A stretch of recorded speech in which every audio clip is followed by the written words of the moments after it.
श्री शिवाय नमस्तु भयम। दोस्तों, जैसा कि आप सभी लोग जानते हैं कि 16 जनवरी 2026 यानी शुक्रवार को पड़ रही है माघ महीने की प्रदोष व्रत और मासिक शिवरात्रि व्रत। और दोस्तों, यह वह तिथि है जो माघ मास में पड़ने वाली सबसे बड़ी तिथि है, क्योंकि यह शुक्रवार के दिन पड़ रही है और इसका बहुत ही बड़ा और विशेष महत्व होता है।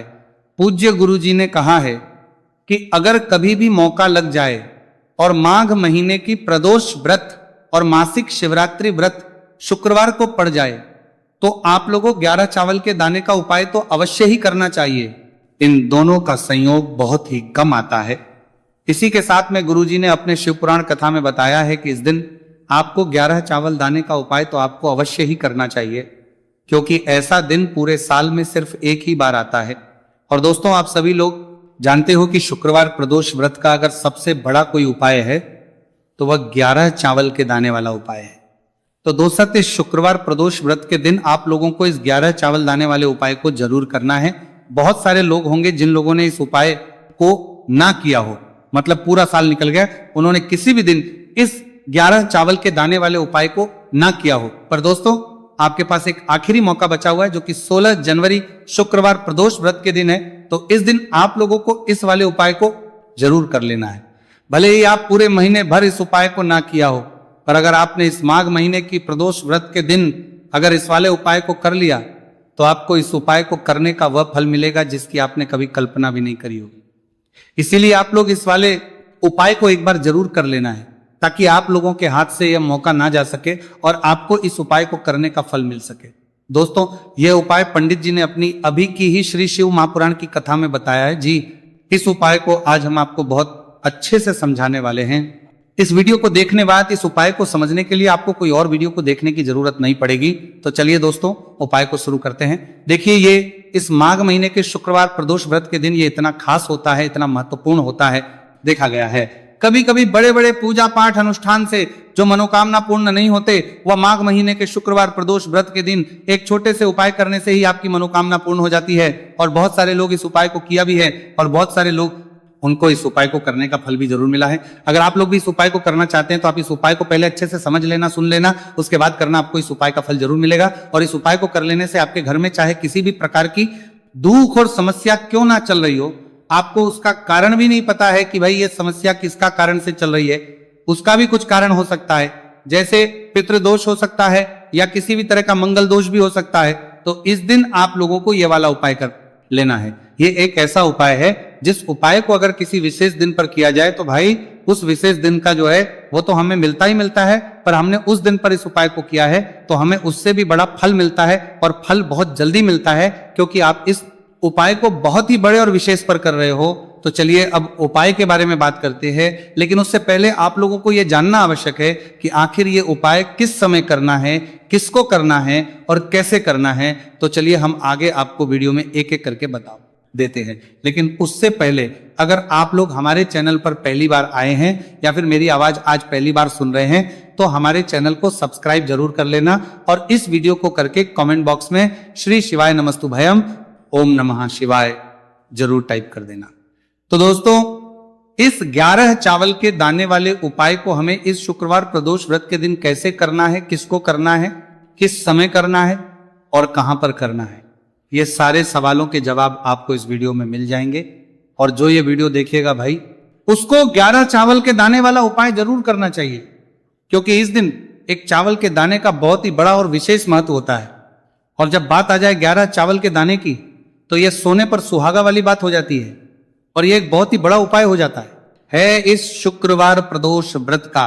तो अब दोस्तों, इस 11 चावल के दाने वाले उपाय को आखिर करना किसको है, सबसे पहले हम लोग वो बात जान लेते हैं। तो देखो, घर की जो बड़ी माताएं बहनें होती हैं, उन माताओं बहनों में से कोई भी एक बड़ी माता बहन इस वाले उपाय कर सकती है। और दोस्तों, अगर आप चाहे तो अपने घर में से सभी सदस्यों को भी इस उपाय को करवा सकते हैं। अगर किसी व्यक्ति की खुद की कोई मनोकामना है, खुद की कोई दुख और परेशानी है जो कि वो अपने लिए ही करना चाहता है, इस वाले उपाय को तो वो खुद अपने लिए भी कर सकता है। बाकी अगर कोई घर में से ऐसा है जो कि अपने पूरे घर परिवार की सुख और शांति के लिए ये वाला उपाय करना चाहता है तो भाई वो भी कर सकता है, उसमें भी कोई दिक्कत वाली नहीं है। कहने का मतलब यह है कि इस उपाय को हर एक सदस्य भी कर सकता है और पूरे घर परिवार के सदस्य के लिए घर की बड़ी माताओं बहनों में से कोई एक माता बहन भी कर सकती है। माताएं बहनें अगर घर में उपस्थित ना हो या वो ये वाला उपाय ना कर पा रही हो तो फिर घर का कोई बड़ा सदस्य भी इस 11 चावल के दाने वाले उपाय को कर सकता है, चाहे फिर वो पुरुष ही क्यों ना हो, उसमें कोई भी दिक्कत वाली बात नहीं। अब दोस्तों इस 3 बल के दाने वाले उपाय को हमें करना कहां पर है? हमें इसे शिव जी के मंदिर में जाकर करना है। बहुत सारे लोग प्रश्न करते हैं हर एक उपाय को करते समय क्या हम इस उपाय को घर पर कर सकते हैं? तो इस वाले उपाय को आप घर पर नहीं कर सकते हो। इस वाले उपाय को करने के लिए आपको शिव जी के मंदिर ही जाना पड़ेगा।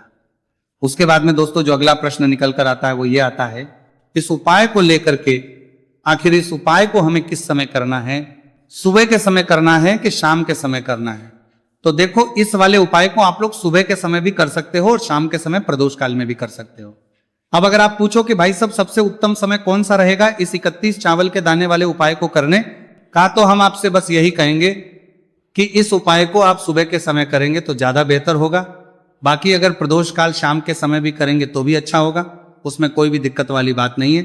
तो अब दोस्तों अगली सबसे बड़ी और महत्वपूर्ण बात आती है, वह ये आती है कि सुबह अगर हम उपाय को करेंगे तो हमें कितने बजे से लेकर कितने बजे तक के बीच में करना है, और शाम के समय प्रदोष काल में करेंगे तो हमें कितने बजे से लेकर कितने बजे के बीच में करना है। तो देखो सुबह जितनी जल्दी हो सके आप उपाय को करने की कोशिश करना। बाकी अगर किसी कारणवश लेट भी हो जाओ, थी देर भी हो जाए, तो 10 या 11 बजे तक भी आप उपाय कर लेना, पर 12 बजे से ज्यादा देरी ना हो, ठीक है, इस बात का ध्यान रखना। उसके बाद में दोस्तों अगर शाम के समय प्रदोष काल की बात करें, प्रदोष काल का जो समय है होता है वो शाम के 6 बजे से शुरू हो जाता है। मतलब शाम के 6 बजे से लेकर 7 बजे के बीच का जो समय होता है ये समय प्रदोष काल का समय होता है। पर अभी जो मौसम चल रहा है इस मौसम में जो है शाम बहुत देरी से होती है, तो आप इस उपाय को 7 या 8 बजे के बीच में भी कर सकते हो। मतलब शाम के 6 बजे से 8 बजे के बीच में आप कभी भी इस वाले उपाय को कर सकते हो, उसमें कोई भी दिक्कत वाली बात नहीं है। अब दोस्तों यहां पर इस उपाय को लेकर एक और सबसे बड़ी बात यह निकल कर आती है कि इस 11 चावल के दानों को हमें लेना कहां से होता है, और हमें इस उपाय को करने के साथ में क्या और कुछ भी सामग्री ऐसी होती है जो शिव जी के मंदिर लेके जानी पड़ रहती है। तो देखो यहां पर हम आपको बता दें, सबसे पहले आप लोग ये जान लो कि ये जो 3 चावल के दाने वाला उपाय है, सिर्फ और सिर्फ आप उपाय की सामग्री लेकर कभी भी शिव जी के मंदिर मत जाना, क्योंकि हमें भगवान के सामने यह नहीं दर्शाया है कि अगर हम भगवान शिव जी के मंदिर आए हैं तो अपने फायदे के लिए आए हैं। तो इसलिए जो भी पूजन सामग्री है, उपाय सामग्री है 11 चावल के दाने, इसके साथ में आपको पूजन सामग्री भी जरूर लेकर जाना है। देखो अगर सुबह के समय उपाय कर रहे हो तो सीधी सी बात है 1 लोटा जल तो आप लेकर जाओगे ही जाओगे। वही 1 लोटा जल अगर मिट्टी का जल हो तो बहुत अच्छा रहेगा। मिट्टी का जल कैसे बनाता है इसके लिए हमने पहले से बहुत सारी वीडियोस बना दी है आपके पास। इस दिन एक आखिरी मौका रहेगा मिट्टी का जल शिव जी पर चढ़ने का और उपाय को करने का, बहुत बड़ा आपको इस दिन फल मिलेगा। तो इसीलिए इस दिन हो सके तो भाई मिट्टी का जल चढ़ाना, तो अपने साथ में कम से कम 1 लोटा जल तो आपको लेकर जाना ही जाना है। अगर मिट्टी का जल नहीं है तो घर का जल भी आप इस्तेमाल कर सकते हो। इसके अलावा जो भी पूजन सामग्री है, देखो 11 के दाने ये अलग आपके रहेंगे और जो आपकी पूजन सामग्री रहेगी वो अलग रहेगी। पूजन सामग्री में आप जो भी चीज लेकर जाना चाहे वो लेकर जा सकते हैं, एक बेलपत्र भी लेकर जा सकते हैं, उसमें कोई भी दिक्कत वाली बात नहीं है। वहीं अगर हम बात करें शाम के समय की, तो शाम के समय शिव जी पर जल नहीं चढ़ता है, इसीलिए शाम के समय आप लोग एक दीपक तैयार कर लें जो कि गोल तीखा आटे का शुद्ध देसी गाय का घी का होगा, है ना। इस बात का आप लोगों को ध्यान करना है और इस दीपक को आपको घर से जलाकर नहीं लेकर जाना है, भगवान शिव जी के मंदिर में जाकर ही जलाना है। इस बात का भी आप लोगों को ध्यान रखना है। अब दोस्तों यहां पर हमें इस बात को समझना है कि यह 11 चावल के दाने हमें लेना कहां से है। क्या हमें दुकान से लेकर आना है या हमें अपने घर से लेना है या कहां से लेकर आना है और कौन से चावल लेना है, क्योंकि चावल भी बहुत प्रकार के होते हैं। तो देखो इन सभी सवालों के जवाब आप लोग एक बात में सुन लो कि भाई जो उपाय है, इस उपाय में आपको यह नहीं देखना है कि भाई कौन से चावल है कौन से चावल नहीं है। बस जो भी चावल ले रहे हो वो चावल का दाना सबूत होना चाहिए, मतलब साबुत होना चाहिए, टूटा हुआ नहीं होना चाहिए, कटा पीटा नहीं होना चाहिए। यह बात आपको ध्यान रखना है। बाकी आपका चावल बासमती हो या सादा चावल हो या कोई सा भी चावल हो, उसमें कोई भी दिक्कत वाली बात नहीं है। तो सीधी सी बात है कि आपके घर के रसोई घर में जहां पर आप बनाते हो वहां पर जो भी चावल आपके उपस्थित हो, उन चावलों में से अपनी एक कटोरी भर लेना या एक मुट्ठी चावल अलग से निकाल कर रख लेना, क्योंकि हम 11 चावल ही यहाँ पर इस उपाय में लेने वाले हैं, तो हमें ये चावल के दाने गिनकर निकालने पड़ेंगे। इस बात का आप लोगों को ध्यान रखना है। तो अपने उस चावल की कटोरी में से या चावल में से 11 ऐसे चावल के दाने आप लोग निकाल लो जो कि टूटे हुए ना हो, कटे पीटे ना हो, कोई दाग ना लगा हुआ हो, है ना।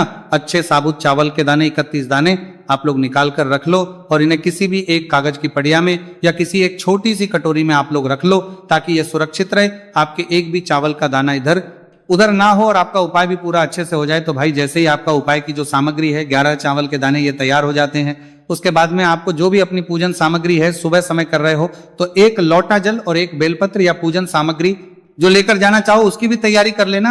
और शाम के समय जा रहे हो तो भाई अपना जो दीपक है उसे तैयार कर लेना, ठीक है। और उपाय को करते समय शुद्धता का विशेष रूप से ध्यान रखना, ठीक है। सुबह सुबह स्नान करने के बाद ही उपाय को करने की आप लोग तैयारी करना। उसके बाद अगर शाम के समय की बात करें तो शाम के समय आपको स्नान करने की जरूरत नहीं है, पर शुद्धता ध्यान रखना है। आपको स्नान तो नहीं करेंगे, आप हाथ मुंह धोकर भी इस वाले उपाय को शाम के समय प्रदोष काल में कर सकते हैं, इसमें कोई दिक्कत वाली बात नहीं है। तो आप अपने उपाय की पूरी सामग्री तैयार करके आपके पास ही में जो आपका शिव मंदिर हो वहां पर पहुंच जाइए। सबसे पहले शिव मंदिर में जाकर आप लोगों को उपाय नहीं करना है, पहले भगवान के दर्शन करना है, भगवान से आशीर्वाद प्राप्त करना है, फिर शिव जी की शिवलिंग के पास में आना है।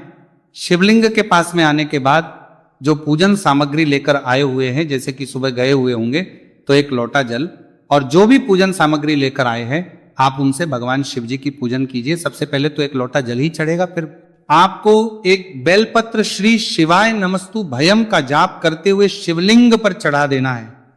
उसके बाद में आपकी पूजन सामग्री चढ़ेगी। उसके बाद में अगर दोस्तों शाम के समय अगर आप इस उपाय को कर रहे हो तो अपने साथ कम से कम एक जो दीपक है गोल बाती का जो आप अपने साथ में लेकर गए हो, उस दीपक को मंदिर में जाकर अपनी माचिस से जलाना है और उस दीपक को शिवलिंग के पास में रखना है, ठीक है। इस दीपक को रखने के बाद ही आप लोगों को अपना ये वाला उपाय शुरू करना है और दीपक को ज्यादा पास में मत रखना, वैसे भी गर्मी पड़ रही है, भगवान शिव जी को आंच नहीं लगनी चाहिए, है ना। तो भाई जैसे ही आपकी पूजा अर्चना हो जाती है, आप भगवान शिव जी को प्रसन्न कर लेते हैं, उसके बाद शिवलिंग के पास ही में आप कहीं पर बैठ जाइए सामने या आसपास जिस जगह पर आपको बैठना हो वहां पर बैठ जाइए और अपने वो 11 चावल के दाने अपने सामने निकाल कर रख लीजिए, क्योंकि अब यहां पर उपाय को यहां पर करने की आपको तैयारी करना है। और इस तरीके से जब आप उपाय करेंगे, पूजन सामग्री करने के बाद, पूजन अर्चना करने के बाद, तो आपको उपाय का फल बहुत जल्दी और बहुत होकर मिलेगा। तो अपने चावल के अपने सामने निकाल कर रख लेना।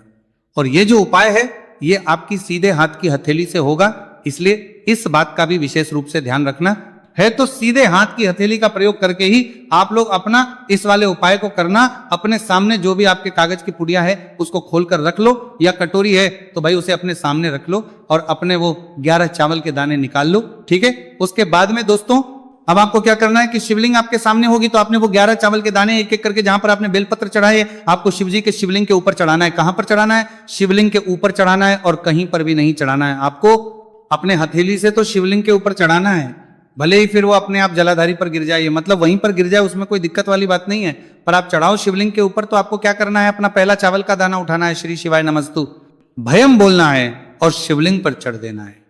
इसी तरीके दूसरा चावल का दाना उठा है, शिवलिंग पर चढ़ना है और मंत्र बोल देना है, और फिर तीसरा चावल का दाना उठाना है, श्री शिवाय नमस्तु भयम बोलना है और चढ़ देना है। इसी प्रकार से आपको पूरे 11 चावल के दाने एक एक करके शिव जी के शिवलिंग के ऊपर चढ़ाना है और भगवान से प्रार्थना करते जाना है। मतलब प्रार्थना तो आपको आखिरी में करना है, पर हर एक चावल के दाने को चढ़ाते समय श्री शिवाय नमस्तु भयम जरूर बोलना है। उसके ही में यह चावल का दाना शिवलिंग के ऊपर आपको चढ़ाना है। जैसे ही आपके 11 चावल के दाने शिवलिंग के ऊपर चढ़ते हैं तो भाई उसके बाद में आपको क्या करना है, भगवान से अपनी मनोकामना बोलना है। मनोकामना भी कब बोलना है? जब आपका 11 चावल का दाना आपके सीधे हाथ की हथेली में हो और आप उसे चढ़ाने के लिए जा रहे हो, श्री शिवाय नमस्तु भयम बोलकर उस आखिरी चावल के दाने को शिवलिंग के ऊपर चढ़ा देना। भगवान से फिर अपनी वह मनोकामना बोल देना, जिस मनोकामना के लिए आप लोग अपना ये वाला उपाय कर रहे हो, जिस भी दुख और परेशानी के लिए आप लोग अपना ये वाला उपाय कर रहे हो, उसके बाद में जैसे ही आप अपनी मनोकामना बोल देते हो, आपका यह वाला उपाय पूरा हो जाता है। पर दोस्तों उपाय को करने के बाद आप लोगों को 2 मिनट भगवान शिव जी के मंत्र का जाप जरूर करना है, और मंत्र का जाप करने के बाद भगवान से एक और बार करना है अपनी मनोकामना के लिए या अपनी जो भी दुख और परेशानी है उसके लिए। इसके बाद में आप लोग भगवान को देखकर भगवान से प्रार्थना करके उनसे आशीर्वाद लेकर वहां से उठ सकते और अपने घर पर जा सकते। बस दोस्तों यहाँ पर ये वाला उपाय पूरा हो जाता है। इस तरीके से जो भी व्यक्ति छोटी छोटी छी का ध्यान रखते हुए इस 11 चावल के दाने वाले उपाय को करेगा, निश्चित सी बात है उसे उसकी मनोकामना पूरी होगी और जो भी दुख और परेशानी है वह भी बहुत ही जल्दी दूर होंगे। तो दोस्तों ये थे पूज्य गुरु जी द्वारा बताए गए कुछ बहुत ही खास उपाय। अगर आपको जानकारी अच्छी लगी हो तो वीडियो लाइक करिएगा। मिलते हैं फिर एक नए वीडियो के साथ। श्री शिवाय नमस्तु भयम।